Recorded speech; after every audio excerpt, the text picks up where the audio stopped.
I hope all of you are having a great day so far. Now this is your third stimulus check update and third stimulus package update. Had unity. So on March the 5th, 96 to 1, 8 billion. March 18th, 2020, 90 to 8, 35 billion for COVID. March 25th, 2020, $1.9 trillion, 96 to nothing, about a year ago.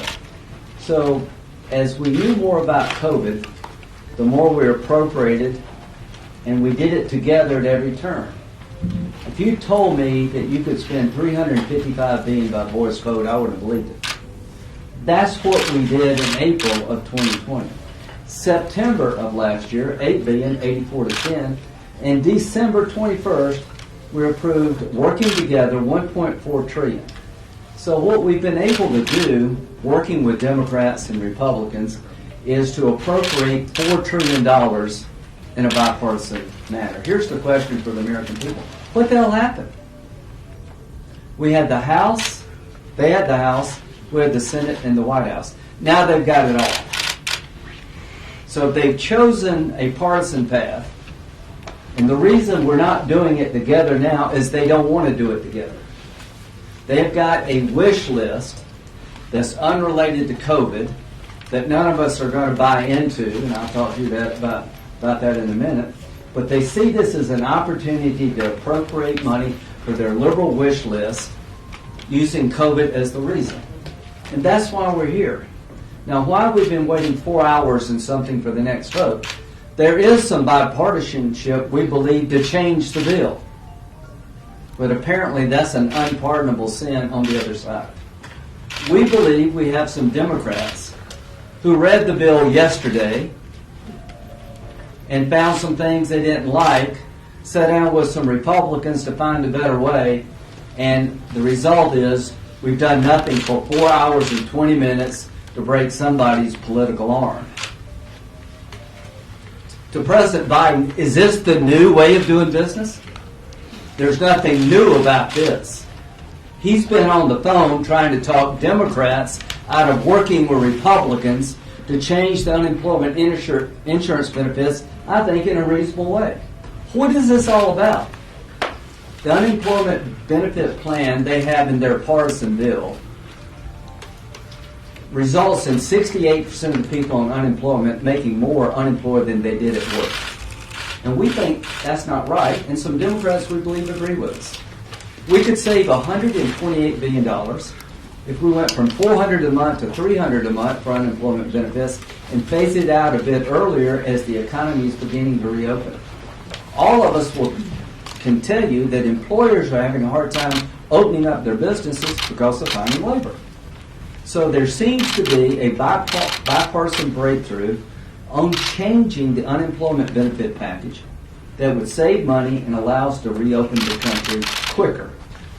That breakout of bipartisanship has resulted into the Senate coming to a halt because they want it their way or no way.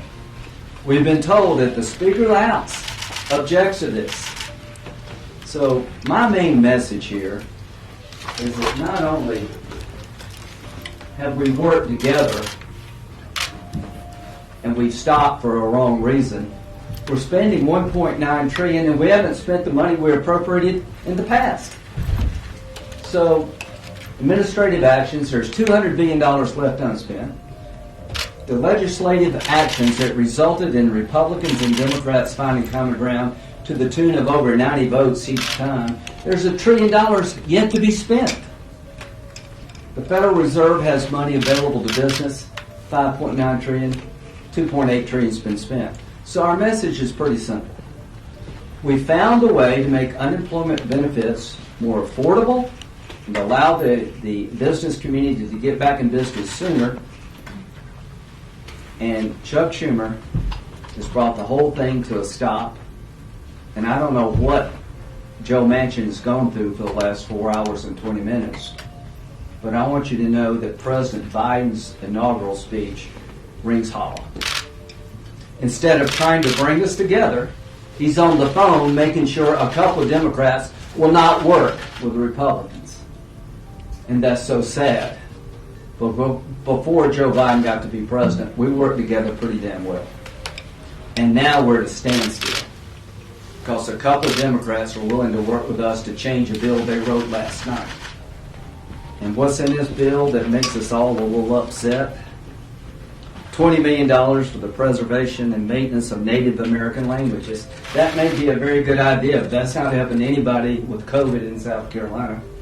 $135 million for the National Endowment for the Arts.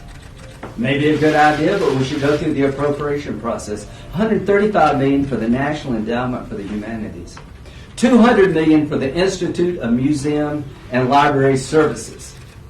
I'm sorry if it bothers people on the other side. We think we should take that up in a COVID crisis.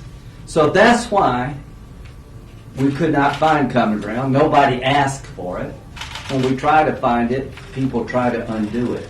So that I'll turn it over to Senator Thune, who's been managing this bill. But to President Biden, your inaugural speech rings hollow, my friend. You could pick up the phone and end this right now by leading us to a compromise on unemployment insurance that makes sense for the American people and the American economy. I wish you would do it. Instead of trying to break apart bipartisanship, try to bring us together. That's my challenge. Thank you, Lindsey. I think Lindsey's covered it well. And I guess I would just say that he is managing as our ranking Republican on the Senate Budget Committee this process, which we had hoped would be going a little bit smoother than it is right now, but that has everything to do with the Democrats. And it's now 5.5 hours actually, almost 5.5 hours since the last vote started. And because there was an amendment that we were prepared to offer that actually had bipartisan support, the Democrats have gone back behind closed doors and, as Senator Graham pointed out, tried to get the president on the line to pressure a couple of people not to work with Republicans. And on an amendment, frankly, that saves $100 billion and makes a lot more sense when it comes to policy. So we're stuck right now where we are, and I hope this is not a sign of things to come. But I do feel really bad for those Democrats who have tried to reach out and work with Republicans. There was an effort made, I think, as you know, early on. There were a number of Republicans who came up with a proposal that's significantly smaller in terms of its overall price tag than the one we're debating today, but at a size that most analysts and economists now believe is much more aligned with what the need is out there. For the SSI and SSDI news, the maximum federal SSI benefit changes yearly. SSI benefits increased in 2020 because there was an increase in the Consumer Price Index from the third quarter of 2018 to the third quarter of 2019. Some states supplement the federal SSI benefit with additional payments. This makes a total SSI benefit levels higher in those states. SSI benefit amounts in state supplemental payouts vary based upon your income.